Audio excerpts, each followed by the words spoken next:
아니, 우리 아이가 초등학교 3학년, 4학년밖에 안 되는데 무슨 관계대명사를 어떻게 해요? 내가 좋아한다, 내가 좋아하는 그 색깔, 이것은 내가 좋아하는 그 색깔이야 라고 되겠죠. 여기까지 오면 얼마나 이뻐요. 초등학교 4학년, 5학년만 되는데 관계대명사 들어간 문장을 영어로 내뱉을 수가 있어. 지난 시간에는 저희가 초 이야기를 했어요. 잠깐 복습을 한 다음에 오늘 초중 이야기를 하도록 할게요. 초초. 집에서 우리 아이들한테 영어를 직접 가르칠 때 학습 목표는 교과서 문장을 영어로 말할 수 있답니다. 그리고 교수법은 자동화라고 했어요. 그런데 제가 오늘 조금 걱정되는 부분이 있어서 다시 설명을 좀 드릴게요. 제가 교과서 문장을 영어로 말할 수 있다라고 하면 혹시 이걸 스피치나 대화로, 다이얼로그로 생각하시는 분이 있을 것 같아서 좀 걱정이 되는 거예요. 제가 말씀드린 교수법에서 이 영어로 말할 수 있다는 건 통역이나 번역에 가까운 훈련입니다. 엄마가 하는 말을, 한국말을 아이는 영어로 내뱉는 거죠. 그러니까 여기서는 사고력이라는 부분이 없어요. 대화라는 것도 사고력을 요구합니다. 상대방이 무엇을 물어보는 건지에 대해서 내가 생각을 해서 대답을 해야 되는 거예요. 우리 아이들은 아직까지 그런 준비는 안 되어 있습니다. 그러니까 약간 기계적이더라도 엄마가 하는 말을 바로바로 영어로 내뱉을 수 있는 것까지만 해도 훌륭한 거죠. 그래서 이 부분에 대해서 오해가 없었으면 좋겠어요. 자, 오늘 할 이야기는 초중 이야기입니다. 자, 차이가 뭐냐? 초초에서 초중으로 넘어갔을 때 차이는 단문에서 지문으로 넘어가는 거예요. 어떤 차이가 생기냐? 복잡성이라는 얘기가 이제는 생깁니다. 이제는 사고력을 요구하게 되는 거예요. 초초 학습에서는 사고력이라는 건 없었죠. 아까 제가 말씀드린 것처럼 통역 번역하는데 사고력 필요 아니에요. 거의 기계적인 훈련인 겁니다. 기계적인 훈련. 그러니까 효율성이 극대화되는 거예요. 문장 구조가 이제는 복잡해집니다. 사고력을 요구하고 문장 구조가 복잡해진다. 그러면 문장 구조 자체가 어떻게 복잡해지는 거죠? 복잡한 문장 구조가 들어가는 문법적인 성분이 이제는 들어가야 되는 거예요. 초초가 직관적인 이해라면 초중은 논리적인 이해를 필요로 합니다. 그걸 위한 것이 문법인 거예요. 문장 구조 자체가 복잡해지기 때문에 그 복잡한 생각을 전달할 수 있는 거예요. 자, 초중의 학습 목표는 중 1, 2, 3 수준의 지문입니다. 이제는 읽고 이해하는 거예요. 자, 복잡한 지문을 어떻게 이해할 건가? 교수법은 문법 지도가 이제는 빠질 수가 없습니다. 자, 거기에서 이 문법 수업을 하면서도 영어로 말하기, 그 다음에 쓰기는 병행을 할 겁니다. 제가 설명을 할게요. 제가 이걸 너무 강조하면 이제는 앞으로는 말하기 쓰기는 안 하는 건가요? 아닙니다. 해야 됩니다. 지금 이 단계에서 문법을 하더라도 쓰기 말하기를 병행을 해야 나중에 중학교 가서 서술형 준비가 자연스럽게 돼요. 딱히 중학교 가서 서술형 준비해서 문장을 암기하고 그럴 필요 전혀 없습니다. 설명 잠깐 들어보세요. 자, 우리가 혹시 흔히 문법 지도를 한다 그럴 때 흔히 빠지는 그 오류가 뭐냐면 용어를 가리키는 거 아닌가. 문법 그러면 문법 용어 너무 어렵잖아요. 전부 다 죄다 한자잖아요. 그러니까 그런 한자에 대한 거부감이 심하니까 아예 문법을 안 하려고 하는 경향이 있어요. 아닙니다.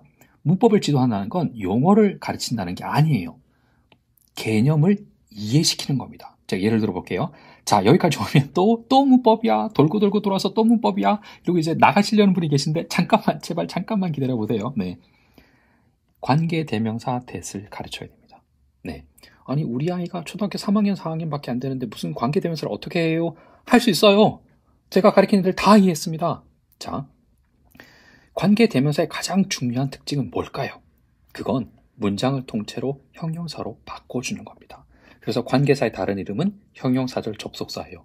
이런 말들을 우리 아이들이 어떻게 이해하겠습니까? 절대로 이해 못해요. 그러면 관계 대명사의 핵심은 뭘까요? 핵심은 바꿔주는 말이에요. 바꿔주는 거. 뭘? 문장을 통째로 형용사로. 그런데 문장에다 형용사다 이런 말도 여러분들은 할 필요가 없습니다. 자, 제가 가장 중요한 개념만 알려주면 되죠. 그것도 아이들의 언어로. 여러분의 언어가 아니라 교과서에 나오는 문법 교재에 나오는 언어가 아니라 여러분 아이들이 쓰는 언어로 설명해야 됩니다. 그것도 직관적으로 이해할 수 있도록 설명해야 돼요. 자, 관계대명사 that의 핵심은 뭐라 그랬죠? 바꿔주는 거라 그랬죠? 자, 제가 설명 이렇게 해요. 자, that이라는 말이 있거든. 얘는 이제부터는 바꿔주는 말이야. 어떻게 바꿔주냐면 좋아한다가 좋아하는으로 바뀔 거야. 한다가 이 that이라는 아이 때문에 하는으로 바뀔 거야. 그러면 내가 좋아한다는 어떻게 바뀔까? 그러면 좋아하는, 내가 좋아하는으로 바뀌겠지.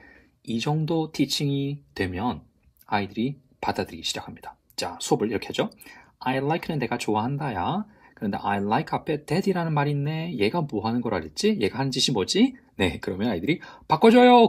그러면 내가 좋아한다가 어떻게 바뀔까? that I like 하면 내가 좋아하는 되겠지. 자, 다시 가보죠. I like 뭐지?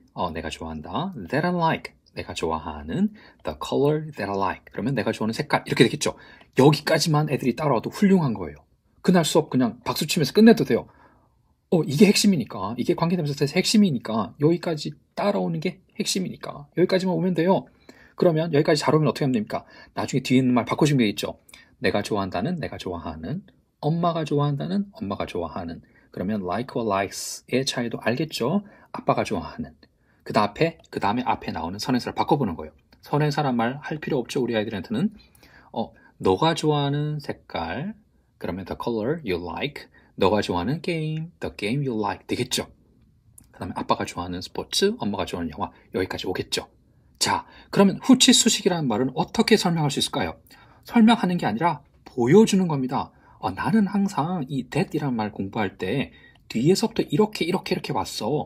이걸 익숙하게 만들어주는 거예요. 야, 관계사는 명사 뒤에서 후치수식하는 케이스야. 우리나라 말에는 전치, 후치. 우리는 후치란 말이 없는데 영어는 전치, 후치 있어. 이런 말 할 겁니까? 할 필요 없어요. 그냥 직관적으로 보여주는 겁니다. 항상 that이란 말은 이런 문장 구조를 가지고 있었어 라는 걸 강제로 보여주는 거예요. 그래서 수업할 때 항상 제가 이런 패턴을 쓰죠. 내가 좋아한다, 내가 좋아하는 색깔. 이렇게 뒤에서부터 오는 훈련을 처음부터 그냥 시키는 겁니다. 개념적으로 설명하는 게 아니라 보여주는 거예요. 그래서 아이들이 나중에 관계대명사가 들어가는 문장을 보면 나 항상 이렇게 썼었어. 항상 이렇게 썼잖아. 안 그럼 순서가 바뀌면 이상하다는 걸 그냥 몸으로 느끼게 만드는 거예요. 뭐가 불편해. 왜 저러지? 내가 하는 대신 저런 거 아닌데 왜 저러지? 이렇게 만들어주는 겁니다. 그러면 그 다음날 수업은 이제 앞에 있는 말을 좀 더 붙여보는 거죠. 내가 좋아한다. 내가 좋아하는 그 색깔. 이것은 내가 좋아하는 그 색깔이야. 라고 되겠죠. 여기까지 오면 얼마나 이뻐요. 이게 네가 좋아하는 색깔이야. 라고 해서 is this로 바꿔주면 이게 네가 좋아하는 색깔이니? 그러면 여기서부터는 또 우리 아이가 할 수 있는 문장 구조가 정말 막 눈에 띄게 늘어요. 이거는 우리 엄마가 좋아하는 색깔이야. 이게 너희 엄마가 좋아하는 색깔이니? 아니야, 이건 우리 아빠가 좋아하는 스포츠가 아니에요. 이런 말도 이제 할 수 있는 거예요. 얼마나 이뻐요. 초등학교 4학년, 5학년만 되는데 관계대명사 들어간 문장을 영어로 내뱉을 수가 있어. 그걸 조금 연습시키면, 스펠링 조금만 암기시키면 영어로 쓸 수도 있잖아요. 얼마나 이뻐요. 이게 제가 말하는 초중 전략에서 문법 지도 방법입니다. 네, 문법 지도 방법 제가 다시 복습을 하죠. 문법을 가리킨다는 건 용어를 가리키는 게 아니에요. 개념을 설명하는 겁니다. 그것도 아이들의 언어로 설명해야 되고요. 아이들이 직관적으로 받아들일 수 있어야 됩니다. 그러면 우리 아이들이 해야 되는 문법 구조가 어떤 게 있을까요? 자, 리스트를 막 나열하면 정말 많죠. 그런데 한마디로 요약하면 이렇게 됩니다.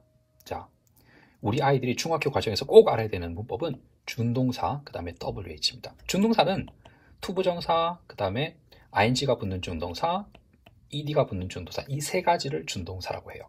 여기에 동사가 이렇게 붙는 거죠. 그 다음에 WH는 의문사 또는 관계사를 줄여서 그냥 WH로 하는 거고요. 그 다음에 오품사에 대한 이해가 필요합니다. 8품사가 아니고 오품사인 거예요? 네, 오품사 5개만 알면 돼요. 나머지 3개는 그닥 쓰잘데기 없는 얘기니까 5개만 꼭 알고 있으면 됩니다.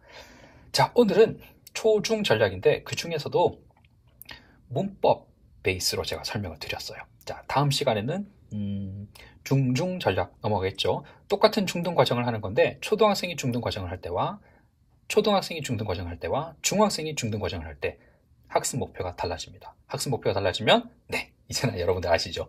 학습 목표가 달라지면 교수법도 달라져야 되는 거죠. 자, 여기까지 오늘 설명 드릴게요. 안녕.